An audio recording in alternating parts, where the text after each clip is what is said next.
The media business is so aggressive and so competitive and so combative that, you know, you have to rise to the occasion and sometimes beyond. But there is a line which is sometimes hard to see, especially if you're younger. And I didn't see it many times and have crossed that line, embarrassed to say so. Like, for example, the first job that I had in commercial television, I wanted very much to work at this TV station. They had an opening for a segment producer, somebody who had designed 7-minute pieces for a live entertainment variety show. And I heard about the job on a Friday, and I called the secretary, the producer's secretary, and she said, "Oh no, the job has probably already been filled."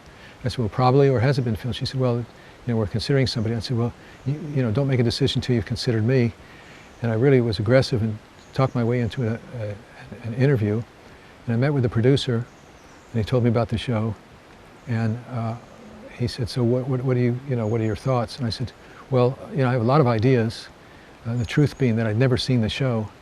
I said, "I have a lot of ideas for the show, but I'd like to present them to you in an organized way. So wait till Monday. I'll give you 50 ideas, and if you like them, you can hire me. And if you don't like them, you can keep the ideas and not hire me."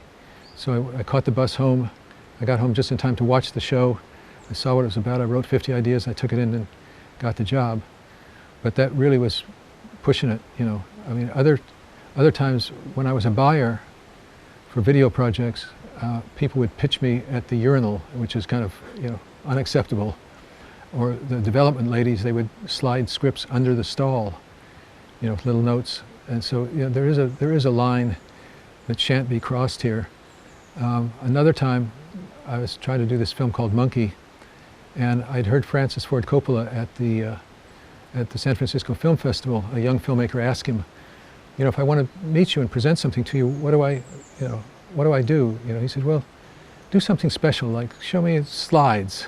And I said, "Slides? I can do, I can get your attention more than that."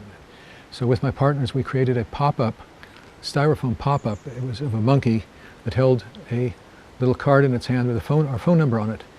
And we got it into his house through a carpenter who was working on it. And we had him put it in Francis's bed, like the horse head in Godfather, thinking this was really cool. And we went home and we waited by the phone for the phone to ring. It never rang, never heard from Francis, couldn't understand why. 2 years later, I've hired this accountant, and I go over to her house one night, and on her wall she has the pictures from the monkey was carrying with him, part of the presentation, all on her wall. And I said, "Where'd you get these?" She said, "Well, some people sent them in, and I liked them, and so I put them up." And I said, well, what happened?" She said, one day Francis came in, he threw them on my desk and said, "Some freaks just broke into my house. This gives me the creeps. Take these and throw them away." So that was kind of crossing the line. I've never met Francis Coppola, and I don't know whether I want to, and have to apologize for my exuberance. But so when you pitch your ideas, be clever, be aggressive, but watch out for crossing the line.